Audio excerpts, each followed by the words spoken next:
When I left you last week, I was sketching out the body of Lady Chiffarobe after stamping her head with the Charlotte stamp from Iron Orchid Designs. I'm drawing out her body because I'm going to make a beautiful dress for her using Made by Marley decoupage papers.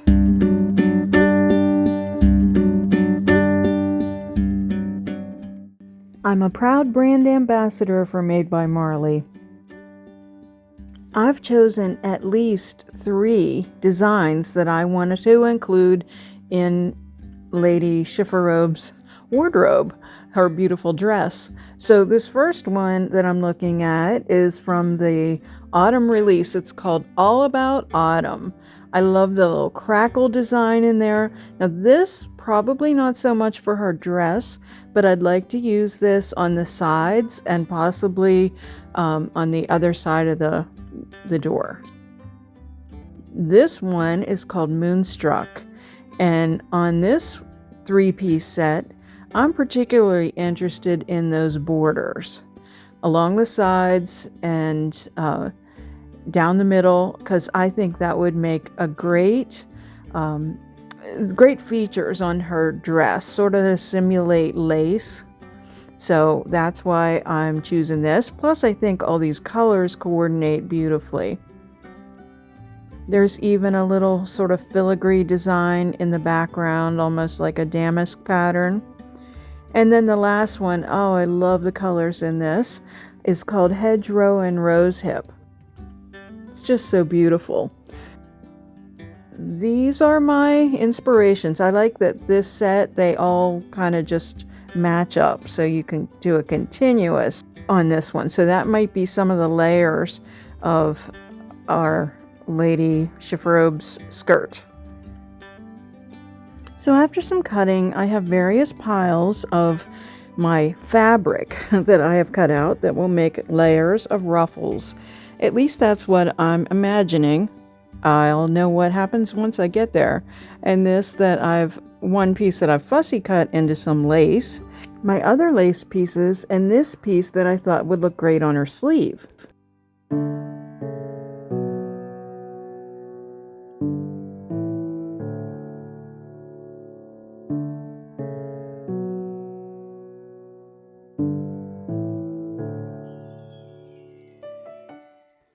I begin to apply my lace pieces down the front of her dress and also give her a little collar.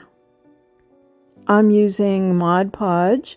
That is the recommended method of application with Made by Marley papers because they're a heavier paper. I use the larger portions and begin to fashion her skirt.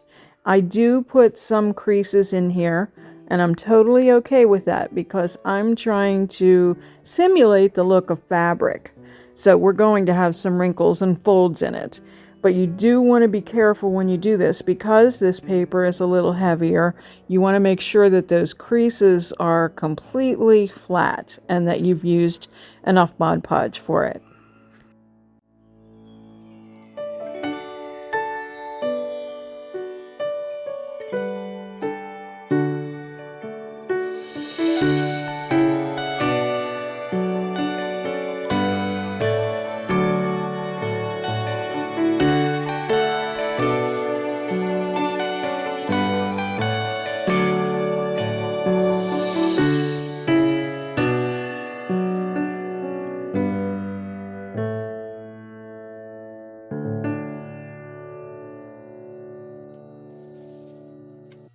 I still felt her bustle was a little too far over, so I did move it in a little bit.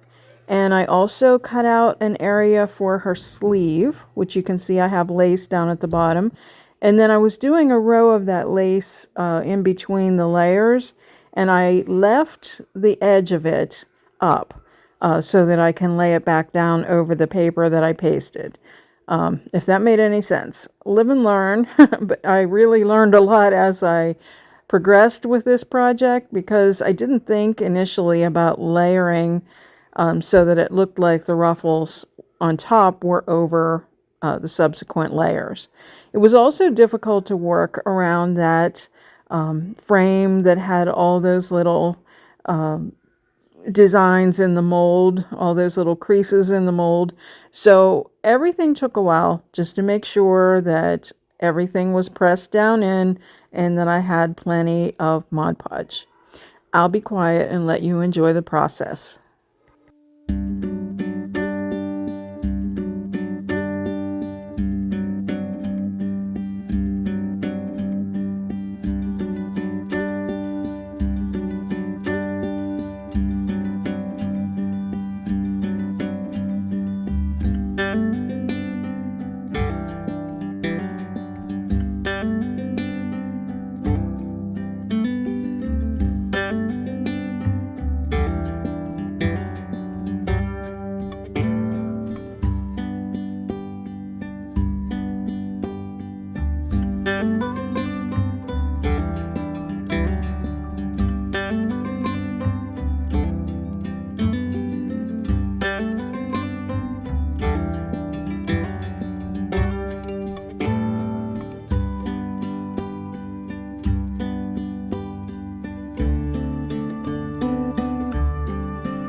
I begin to follow along the lines and paint in the rest of her dress.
I'm applying the piece on her sleeve, even though it looks different than it did in my mind initially.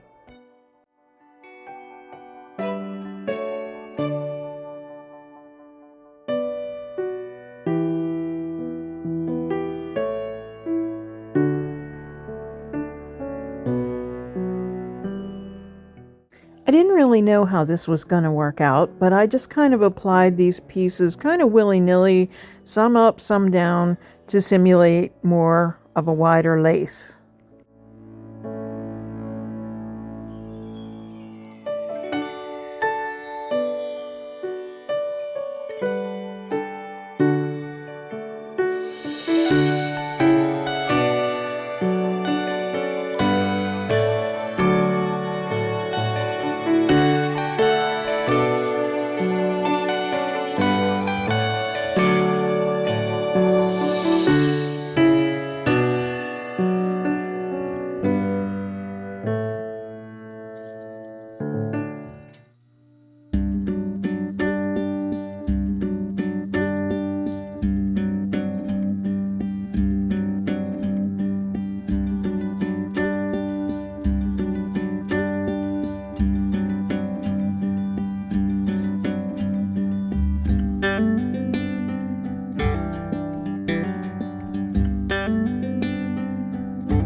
This time, I took that opportunity to put the gold up at the top where I felt it belonged.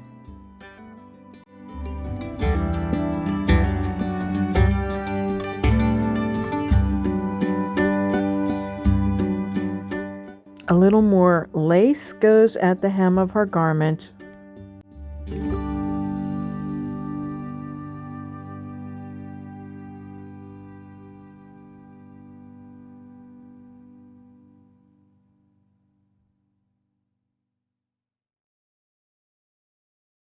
How cool is it that this Victorian-looking lady has dragonflies on the hem of her dress? I'll link the Made by Marley Decoupage Paper link in my description box. And if you're local to me, I also have a selection at the store. And if you stick around till the end, you'll not only get to see the finished piece, but also the new shop. So I am in the middle of this move, and I forget that I have moved my air dry clay already, and I was totally out of amazing casting resin. So I used the hot glue gun, which I'm not really a big fan of doing. I was desperate though. At this point, I think it was Wednesday, and the movers were coming Thursday, and I wanted this piece to go to the new space. So I had to finish in a hurry. So I had things on my mind, so I wanted to pick the right scale bird to my lady. And I liked the way the one bird was she was gazing at, and the other one I thought it was really whimsical if he landed on her bustle. So the rest of them I'm just kind of piecing on, and my whole thought of this background color on this and the crackle, I just kept thinking of vintage photos, and that was my inspiration for the background.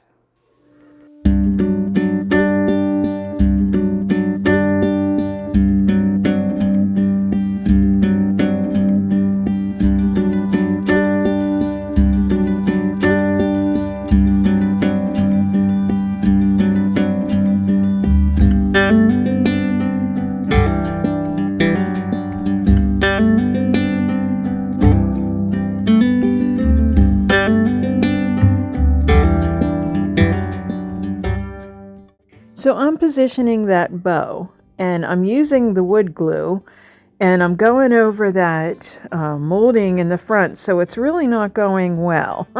I would not use hot glue to apply hot glue. I'm not a big fan of hot glue, but I like it because it's flexible. But during prolonged periods, I mean, let's face it, hot glue melts. When I've had, the shop for 10 years, I used to have vendors that would bring me wreaths, and they would put things on with hot glue, and then when the sun beat on it, the stuff would just pop off.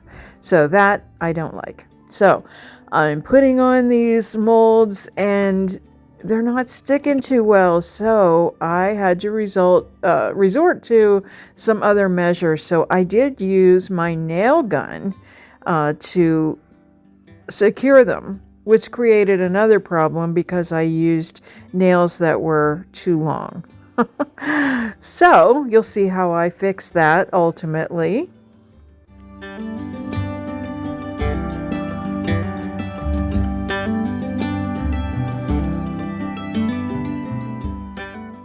I used the bow mold from the Iron Orchid Designs. I thought that was really just perfect to put a little dimension and put her bow there.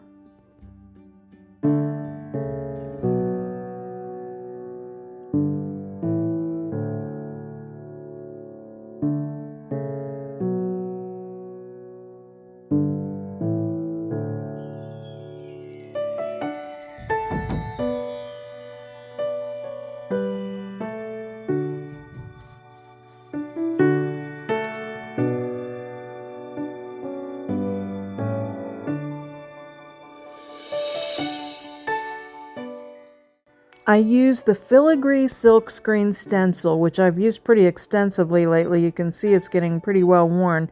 And I used some metallic paint to add, actually, I think what I used was copper bronze glaze, and added a little bit of interest to her skirt and also to the top. I thought the copper bronze was a good complement to the rest of the dress. And now I'm using like a barn red color because I thought it also complemented those flowers very well. And I really liked how it brought out the dimension of the bow.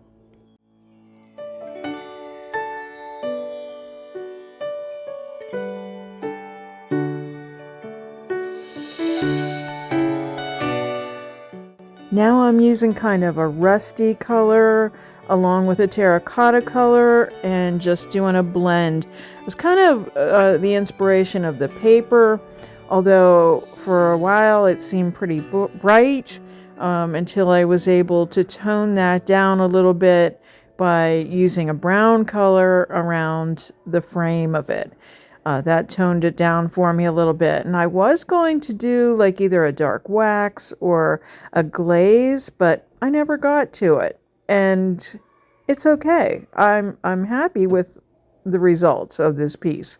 It's totally out of my, I won't say comfort zone. I guess we do get in a certain comfort level with color, and it's just not one I'd pick all the time. So I hope it's one that my customers would pick. I hope someone needs to have Lady Chiffarobe in their home.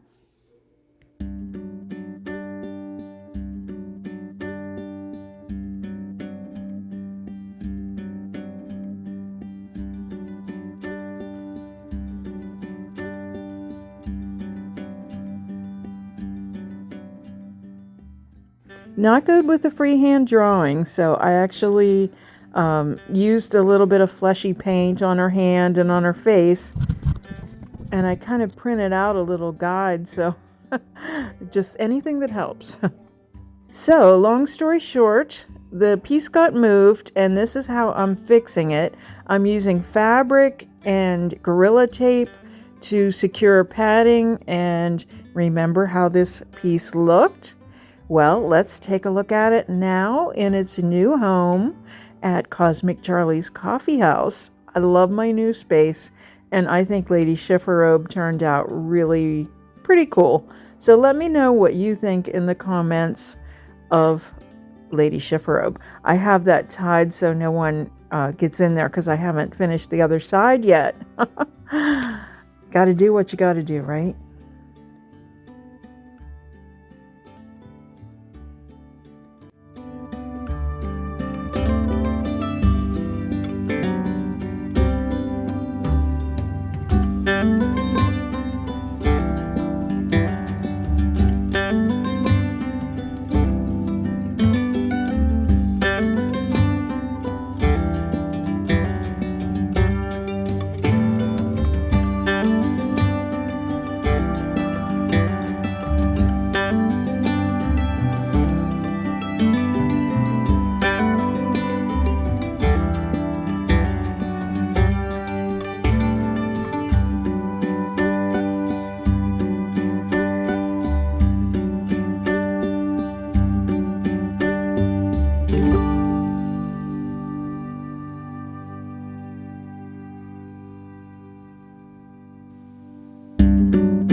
Thank you so much for watching today.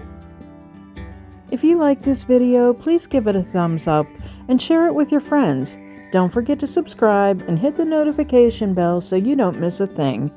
Also, hit the join button to join our family of channel members for some exclusive content. Find us on the web at www.statementdesigns.org and on social media as Statement Designs. Stay well.